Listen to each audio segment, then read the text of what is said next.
Hello everyone, आज हम discuss करेंगे इक्विवेलेंट मास से related problems for JEE mains advance and NEET के पॉइंट ऑफ व्यू से। तो इसमें देखें हम जो प्रॉब्लम लेके आए हैं, फर्स्ट देखें equivalent mass of the FeS2 in a given chemical reaction. Chemical reaction है FeS2 जो ऑक्सीडाइज होकर फेरिक ऑक्साइड दे रहा है और SO2 दे रहा है। तो इसमें हम कभी कभी बोलते हैं FeS2 को फूल्स गोल्ड बोलते हैं। ठीक है, इस तरह के क्वेश्चंस खूब सारे मिलते हैं आपका जेई में, नीट में। तो ध्यान दें, इसे ऑक्सीडाइज कर दिया गया है, iron convert into the ferric oxide और SO2। तो इसमें हमें पता करना होगा इक्विवेलेंट मास का। किसके इक्विवेलेंट मास का? FeS2 का। तो इक्विवेलेंट मास हमें पता करना है, तो हमें ऑक्सीडेशन और रिडक्शन किसका हो रहा है ये चीज़ पता करनी होगी। तो अगर हमें देखूं फूल्स गोल्ड में, तो आयरन का ऑक्सीडेशन नंबर क्या होगा? +2। सल्फर 2 है, S2 है, तो सल्फर का -1 है। और ऑक्सीडेशन नंबर जो होता है वो एवरेज चार्ज होता है पर्टिकुलर एटम पर। तो यहाँ आयरन पर +2 है, और इस तरह प्रोडक्ट साइड में आयरन देखें तो ऑक्सीजन का फिक्स है -2 है, तो ये कितना हो गया? -6, 3 है -6, तो +6 किस पर होगा? आयरन पर। और आयरन कितना है? 2। तो एवरेज चार्ज मतलब आयरन पर एक एटम पर कितना चार्ज होगा? +3। तो यहाँ इसमें +2 से +3 चला गया आयरन में, तो इसका क्या हो रहा है? ऑक्सीडेशन नंबर इंक्रीज़ हो रहा है, मतलब इसका हो रहा है ऑक्सीडेशन यहाँ से यहाँ तक जाने पर कितने का इंक्रीज़ है? ऑक्सीडेशन नंबर का 1 का इंक्रीज़। और इधर 2 है, तो यहाँ हम हाफ मान लेंगे, तो इसे 1 ही रखेंगे। जितना रिएक्टेंट साइड है कोई भी एटम, उतना ही प्रोडक्ट साइड होगा।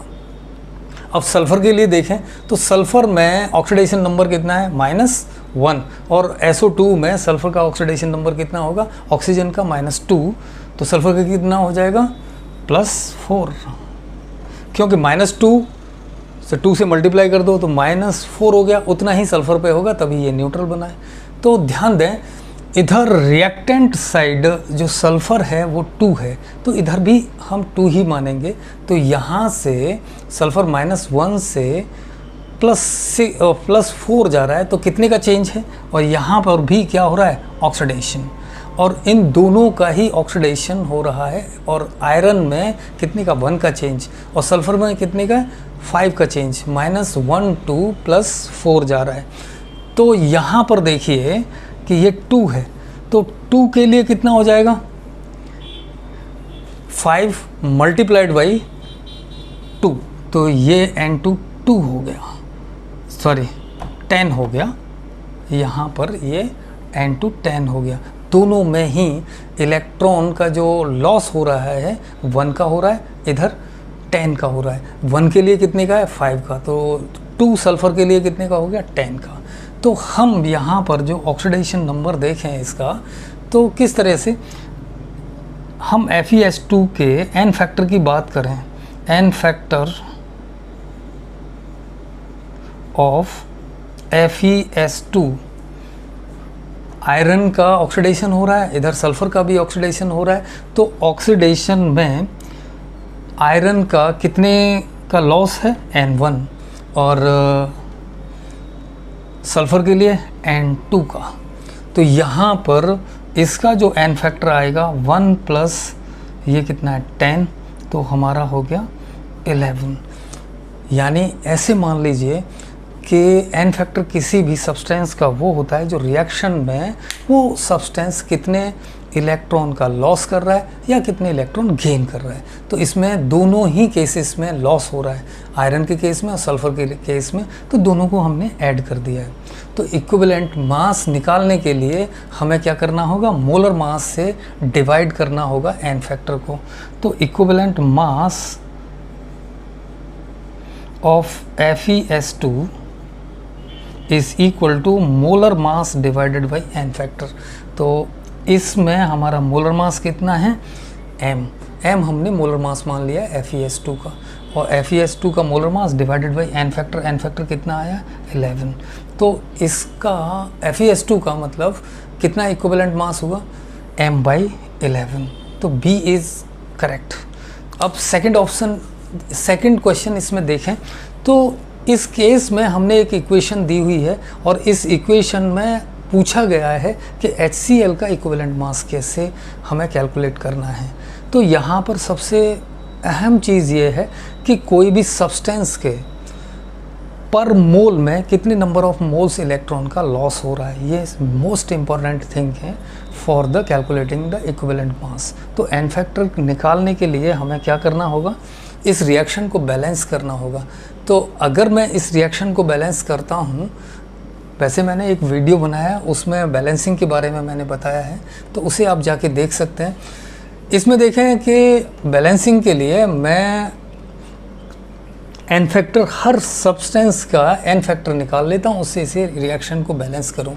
तो यहाँ पर n फैक्टर अगर ऑक्सीडेशन नंबर मैंने लिया तो वो कितना है, क्रोमियम का 6 और इधर कितना है प्लस का 3, और यहाँ से इसका क्या हो रहा है रिडक्शन, और कितने इलेक्ट्रॉन का लॉस है, कितने इलेक्ट्रॉन का गेन है, कितने इलेक्ट्रॉन गेन कर रहा है 3 का, और 2 के लिए कितने का होगा 6 का। तो यहाँ हमारा इसमें चेंज इन ऑक्सीडेशन नंबर कितना हो रहा है 6 का, और यहीं पर देखें ये -1 और -1 से कहाँ जा रहा है ये 0 में।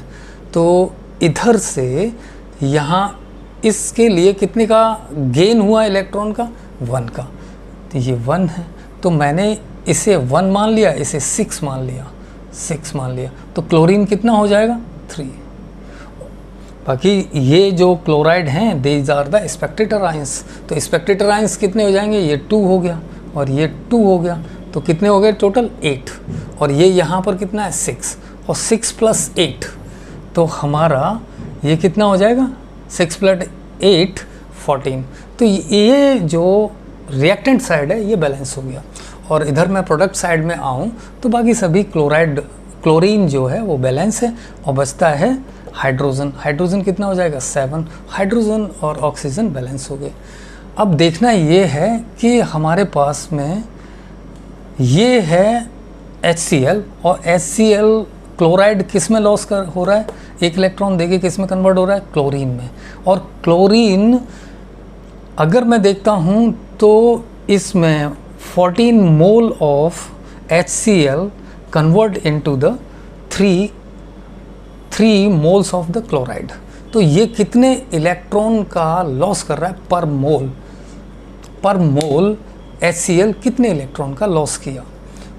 या एक तरीका ये है कि इसका n फैक्टर कितना है, तो मैं अगर इक्विवेलेंट की बात करूं, equivalent is equal to n into n factor, तो हमारे पास जो n फैक्टर है वो कितना है 6, और नंबर ऑफ मोल्स कितने हैं 1, तो इक्विवेलेंट कितना आ गया, इक्विवेलेंट 1 इंटू 6, तो 6 इक्विवेलेंट्स हैं, और इनमें सभी रिएक्टेंट और प्रोडक्ट्स सबके सब क्या हैं 6 इक्विवेलेंट्स में ही रिएक्ट कर रहे हैं। तो इसका 6 equivalent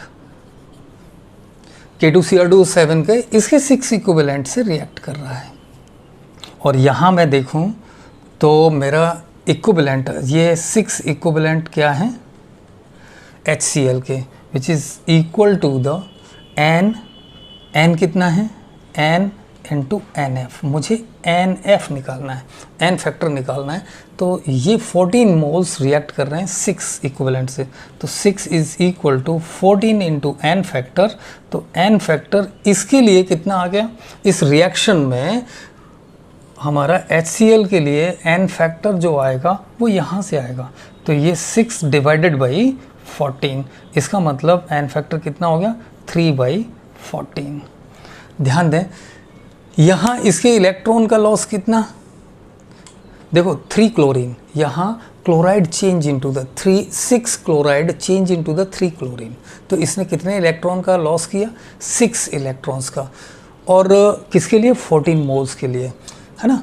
14 moles of HCl lost कितना 6 इलेक्ट्रॉन, ये 6 गए थे, यहाँ से देखो 6 क्लोराइड 6 क्लोरीन एटम है और यहाँ कितने 6 है, तो 6 जो 14 मोल है वो 6 इलेक्ट्रॉन का लॉस कर रहा है, लॉस 6 इलेक्ट्रॉन्स, ठीक है। और एन फैक्टर जो होता है नंबर ऑफ इलेक्ट्रॉन लॉस्ट पर मोल ऑफ द सब्सटेंस, और 1 मोल के लिए HCl जो लॉस करेगा वो कितना होगा 6 डिवाइडेड बाई 14, ये हमारा 3/7, ये एन फैक्टर आ गया। यहाँ पर भी 6 डिवाइडेड बाई 14 3/7 हमारा एन फैक्टर है। किसी भी तरीके से आप एन फैक्टर निकाल सकते हैं। और इसके लिए अगर मैं देखूं तो इक्विवेलेंट मास क्या आ जाएगा HCl का, equivalent mass of HCl is equal to, HCl का मोलर मास 36/3/7, इसका मतलब 36.5 इंटू 7 डिवाइडेड बाई 3, इतना इक्विवेलेंट मास आ गया। किसका है HCl का, है ना, इक्विवेलेंट मास ऑफ HCl, ठीक है। इस तरीके से हम इक्विवेलेंट मास को कैलकुलेट कर लेंगे। नेक्स्ट क्वेश्चन देखें, जिसमें एक और क्वेश्चन है और वो है आर्सेनिक सल्फाइड को हम ऑक्सीडाइज करते हैं। Arsenic sulphide is oxidise into the arsenate and sulphate. Question number 3 इसमें है arsenic sulphide AS2S3 is oxidized by HNO3 in presence of acidic medium, convert into the ASO4 3 negative plus sulfur change into the SO4 2 negative plus convert into the nitric oxide plus H2। ये reaction है और बोलता है find the equivalent mass of AS2S3 in given reaction. ध्यान दें, और बोलता है कि molar mass of AS2S3 is capital M। तो आपको क्या कैलकुलेट करना पड़ेगा, AS2S3 का एन फैक्टर, है ना। समझें सॉल्यूशन, इसका हमें क्या करना है, एन फैक्टर कैलकुलेट करना है ना। Calculating N factor of AS2S3। ध्यान दें किस तरीके से, पहले मैं बता चुका हूँ, उसी तरीके से इसे कैलकुलेट करेंगे। फूल्स गोल्ड के लिए जो मैंने किया था, तो यहाँ से इसमें अगर आर्सेनिक सल्फाइड में आर्सेनिक को देखें तो आर्सेनिक का जो ऑक्सीडेशन नंबर है वो हम कैसे कैलकुलेट करें, ये आर्सेनिक ट्राइसल्फाइड। ध्यान दें, तो यहाँ पर ये -2 सल्फ़र का, सल्फ़र की electronegativity is more than that of arsenic, इसकी -2 मान लिया मैंने। ये जो इस पर चार्ज आएगा सल्फ़र पे -2, तो ये 3 है, तो 3 से -2 को मल्टीप्लाई कर दें तो -6 आएगा सल्फ़र पर, और आर्सेनिक पे कितना आएगा +6, और ये 2 है तो एक के लिए कितना होगा +3। तो oxidation number of arsenic in AS2S3 is +3 and -2 for sulphur which is change into the, किस में चेंज हो रहा है, आर्सेनेट, है ना, ASO4 3 नेगेटिव प्लस ये किस में, सल्फर किस में कन्वर्ट हो गया, सल्फेट में 2 नेगेटिव। अगर मैं आर्सेनिक का ऑक्सीडेशन नंबर कैलकुलेट करूं तो ये ऑक्सीजन है, ऑक्सीजन का -2 मल्टीप्लाइड बाई 8, तो माइनस कितना हो गया 8, और इसमें देखिए ये माइनस का है तो ये यहाँ पर इसका कितना हो जाना चाहिए +5, आर्सेनिक का +5 ऑक्सीडेशन नंबर आया। और इस तरीके से इसमें -8 और ये 2 नेगेटिव ऑलरेडी है, तो -8 में से 2 माइनस कर दो तो ये हो गया +6 सल्फ़र का है। तो यहाँ से अगर मैं देखूँ आर्सेनिक का भी ऑक्सीडेशन हो रहा है, और ऑक्सीडेशन में एक आर्सेनिक के लिए +3 से कहाँ जा रहा है +5, तो एक के लिए कितने का चेंज, तो यहाँ अगर मैं N1 लूँ तो कितने का चेंज है, और इसमें दोनों का ही ऑक्सीडेशन हो रहा है, ये -2 से +6 जा रहा है, ये +3 से +5 जा रहा है, मतलब दोनों का ही ऑक्सीडेशन हो रहा है। तब मैं अलग अलग चेंज इन ऑक्सीडेशन नंबर ले लूँ और दोनों को ऐड कर दूँ तो मेरा N फैक्टर मिलेगा AS2S3 का। तो ध्यान दें यहाँ से N1 कितने का चेंज है 2 का, और ये किसके लिए 1 के लिए, तो 2 के लिए कितना हो गया 4 का। और इसी तरीके से अगर मैं सल्फ़र लूँ तो सल्फ़र में एक के लिए चेंज कितने का है, और इसका ऑक्सीडेशन हो रहा है, इधर आर्सेनिक का भी ऑक्सीडेशन हो रहा है, सल्फ़र का भी ऑक्सीडेशन हो रहा है। तो यहाँ पर जो आर्सेनिक में हमने जिस तरह से कैलकुलेट किया उसी तरह से सल्फ़र के लिए, तो एक के लिए चेंज कितने का, -2 से कहाँ जा रहे हैं हम +6, तो +6 के लिए जाने पर ऑक्सीडेशन नंबर में चेंज कितना, -2 से +6, तो 8 का चेंज एक के लिए, और 3 के लिए कितना हो जाएगा 3 × 8, तो N2 हमारा कितना आ गया 24, और दोनों में ही क्या हो रहा है इलेक्ट्रॉन का लॉस हो रहा है, ऑक्सीडेशन हो रहा है। तो अगर मैं इसका N फैक्टर की बात करूं आर्सेनिक सल्फाइड की, तो N1 + N2 के बराबर होगा। तो N1 कितना है 4 और प्लस ये कितना है 24, तो N factor of arsenic sulphide is 28, इतना आ गया। तो अगर मैं इसका इक्विवेलेंट मास लूँ तो इक्विवेलेंट मास कितना हो जाएगा m/28, ये इसका इक्विवेलेंट मास आएगा। इक्विवेलेंट मास दिया होता है, कैलकुलेट कर लीजिएगा, हो जाएगा। नेक्स्ट क्वेश्चन देखें,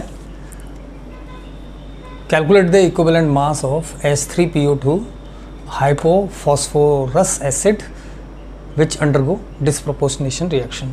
तो डिस्प्रपोर्शनेशन रिएक्शन में क्या होता है कि एक सब्सटेंस में पर्टिकुलर एलिमेंट का ऑक्सीडेशन और रिडक्शन हो रहा हो, तो ये एक डिस्प्रपोर्शनेशन रिएक्शन देगा। वो डिस्प्रपोर्शनेशन रिएक्शन क्या है देखिए, H3PO2 undergo disproportionation reaction which convert into the PH3 phosphine plus H3PO4 phosphoric acid.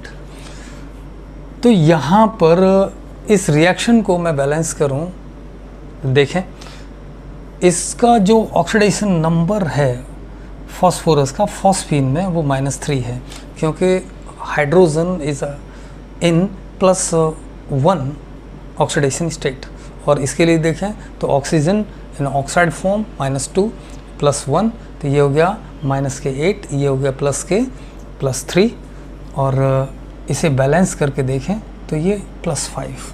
यहाँ पर देखें तो oxidation number of the phosphorus is +1, तो +1 से कहाँ जा रहा है ये -3 में। तो यहाँ से जब ये -3 में कन्वर्ट होगा तो इट विल रिड्यूस। तो यहाँ पर N1 अगर मैं लेता हूँ इसके लिए, तो ये हो जाएगा डिफरेंस कितने का हो रहा है 4 का। तो यहाँ इसने कितने इलेक्ट्रॉन गेन किए 4 इलेक्ट्रॉन गेन किए, तभी फॉस्फोरस किस में कन्वर्ट हो गया -3 में। और दूसरी तरफ देखूं तो +1 से कहाँ जा रहा है +5, तो फॉस्फोरस एटम ही है जिसका ऑक्सीडेशन भी हो रहा है और रिडक्शन भी हो रहा है। यहाँ ये रिडक्शन PH3 में H3PO2 का फॉस्फोरस रिड्यूस हो रहा है, और ऑक्सीडाइज किस में हो रहा है फॉस्फोरिक एसिड। फॉस्फोरिक एसिड में फॉस्फोरस की +5 ऑक्सीडेशन स्टेट है। तो यहाँ से इसने कितने इलेक्ट्रॉन लॉस किए, +1 से कहाँ चला गया +5, तो इलेक्ट्रॉन का लॉस होना कितना हुआ 4 का। तो ध्यान दें यहाँ ये 4 इलेक्ट्रॉन गेन कर रहा है तो यहाँ लॉस कर रहा है, तो नेट इस पर क्या हो रहा है, इलेक्ट्रॉन बराबर हो रहे हैं। तो जितना कोई भी सब्सटेंस इलेक्ट्रॉन लॉस करेगा उतना गेन भी करेगा कोई दूसरा सब्सटेंस, या एक ही सब्सटेंस है, एक ही एलिमेंट है उसमें, वो जितने इलेक्ट्रॉन लॉस करता है उतने ही गेन करता है। तो इस तरह की रिएक्शन डिस्प्रोपोर्शनेट रिएक्शन होती है। और इसमें पूछ रहा है इसका इक्विवेलेंट मास। तो इक्विवेलेंट मास निकालने के लिए हम इसका मोलर मास तो कैलकुलेट कर ही लेंगे, क्योंकि मोलर मास क्या होता है, atomic sum of the atomic masses of all atom present in the molecule. तो इस तरीके से मैं पहले वैसे इसकी वीडियो बना चुका हूँ, तो मॉलिकुलर मास किस तरह से कैलकुलेट करते हैं वो जाके वहाँ देख लें। और यहाँ ध्यान दें, मुझे n फैक्टर लेना है और n फैक्टर से मुझे इसे डिवाइड करना है, तभी मुझे इक्विवेलेंट मास मिलेगा। और किसका, हाइपोफॉस्फोरस एसिड का। देखिए यहाँ पर मैं इसे एक तरीके से सॉल्व कर सकता हूँ। 1/NF is equal to 1/N1 plus 1/N2। अगर ऑक्सीडेशन ही हो रहे हैं दोनों के तो हम ऐड कर देते हैं, अगर रिडक्शन हो रहा है तो भी हम ऐड कर देंगे। कोई भी एक सब्सटेंस है जिसमें 2 एलिमेंट हैं जिनके ऑक्सीडेशन और रिडक्शन हो रहे हैं या अलग अलग, तो ऑक्सीडेशन वाले जो लॉस इलेक्ट्रॉन कर रहे हैं तो उन्हें ऐड कर दीजिए, तो हमें n फैक्टर मिल जाएगा। अगर रिडक्शन हो रहा है तो भी ऐड कर दीजिए। एक में ऑक्सीडेशन हो रहा है और एक में रिडक्शन हो रहा है, तो हमें ये फार्मूला यूज़ करना पड़ेगा। तो यहाँ पर देखें 1/NF is equal to 1/4 plus 1/4 और इसका LCM 4 ये ऐड कर दिया 2, और 1/NF इज़ इक्वल टू 1/2, तो NF is equal to 2। n factor हमारा H3PO2 के लिए कितना आ गया, 2। तो इक्विवेलेंट मास कितना आ गया, equivalent mass of H3PO2 in given reaction, given disproportionate reaction is m/2। ये आपका आंसर होगा। ठीक है, कोई भी रिएक्शन जब डिस्प्रोपोर्शनेट रिएक्शन होती है उसमें n फैक्टर निकालना होता है, तो हम ये फार्मूला यूज़ करेंगे और equivalent mass molar mass divided by n factor के बराबर होता है। इस तरीके से आप सॉल्व कर लेंगे। नेक्स्ट क्वेश्चन देखें, क्वेश्चन नंबर 5। इस क्वेश्चन में कहता है कि हमारे पास एक सॉल्ट है जो है potassium hydrogen oxalate dot H2C2O4.4H2O। ये एक सॉल्ट है, ये एक्ट करता है रिड्यूसिंग एजेंट का। रिड्यूसिंग एजेंट का मतलब है इसका ऑक्सीडेशन होता है। तो ध्यान दें इसे किस तरीके से सॉल्व करेंगे। रिड्यूसिंग एजेंट क्या होते हैं, those are the agent of the reduction. तो इसका खुद का क्या हो रहा होगा, ऑक्सीडेशन। तो KHC2O4.H2C2O4.4H2O ये किस में गया, ऑक्सीडेशन में, है ना, ऑक्सीडेशन में जा रहा है। तो it will convert into the, ये जो कार्बन ऑक्सलेट आयन है, oxalate ion convert into the CO2।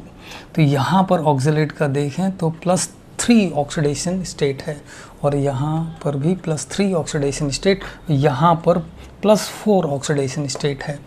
तो एक ऑक्सीजन के, एक कार्बन के लिए कितने का लॉस हो रहा है, 1 इलेक्ट्रॉन का। तो ऑक्सीडेशन नंबर का चेंज कितने का, 1 का। तो यहाँ पर कार्बन टोटल कितने हैं, 4, और 4 यहाँ पर CO2 रिलीज़ होगा। तो कितने इलेक्ट्रॉन लॉस किए इससे ऑक्सीडेशन में जाने के लिए, which is act as oxidising agent. तो इसने 4 इलेक्ट्रॉन का लॉस किया, 4 इलेक्ट्रॉन लॉस किए। तो यहाँ पर इसका n फैक्टर कितना आ गया, 4। और इस सब्सटेंस का मॉलिकुलर मास हम क्या मान ले रहे हैं, m, कैपिटल M। तो इसका इक्विवेलेंट मास कितना आएगा, m/4। इस तरह के क्वेश्चंस भी मिलेंगे आपको। और इसमें नेक्स्ट क्वेश्चन देखें, क्वेश्चन नंबर 6। जहाँ पर डिस्प्रोपोर्शनेट रिएक्शन है वहीं एक को डिस्प्रोपोर्शनेट रिएक्शन होती है, कभी कभी उसे कॉम डिस्प्रोपोर्शनेट रिएक्शन कहते हैं। उसका एक एग्जांपल लेते हैं। इसमें क्या होता है, bromate react with bromide in acidic medium convert into the bromine. ठीक है, find the equivalent mass of bromine. तो नेक्स्ट क्वेश्चन देखें। bromate BrO3 negative react with bromide in presence of acidic medium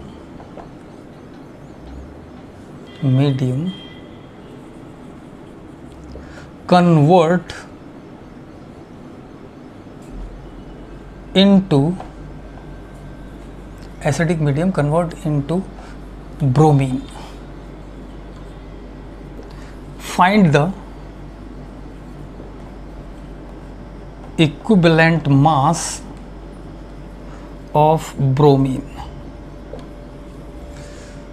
ध्यान दें, इसमें क्या हो रहा है, ब्रोमेट आयन रिएक्ट कर रहा है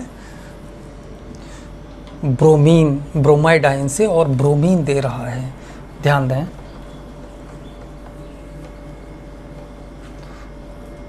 bromate BrO3 negative react with bromide in presence of acidic medium H+, it will convert into the bromine plus H2O।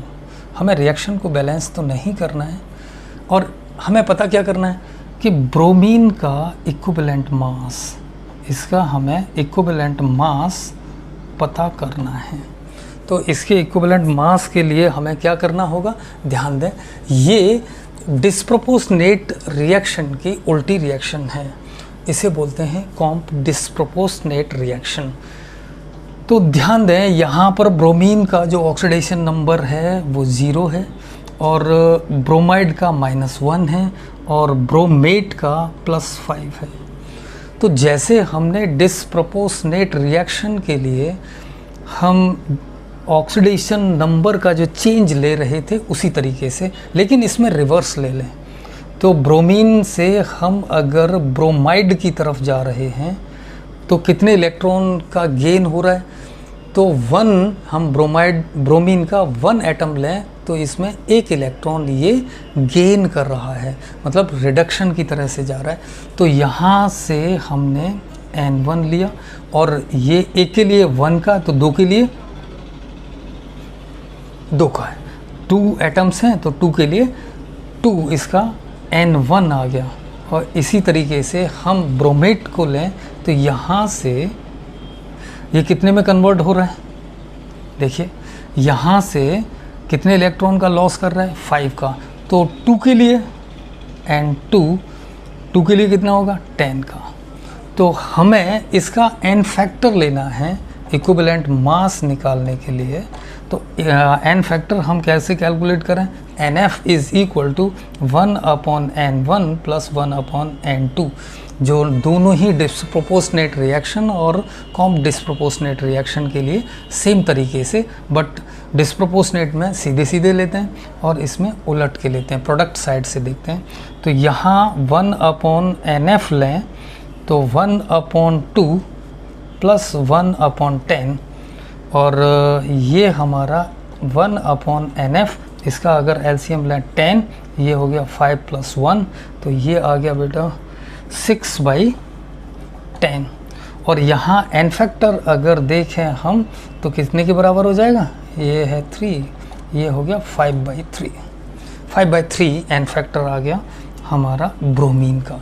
तो अगर मैं इक्विवेलेंट मास की बात करूं तो मोलर मास इसका कितना आ गया, ये है 80 × 160 के बराबर और डिवाइडेड बाई n फैक्टर हमारे पास कितना आ रहा है, मोलर मास डिवाइडेड बाई 5 × 3, ये आ गया equivalent mass of bromine in given reaction.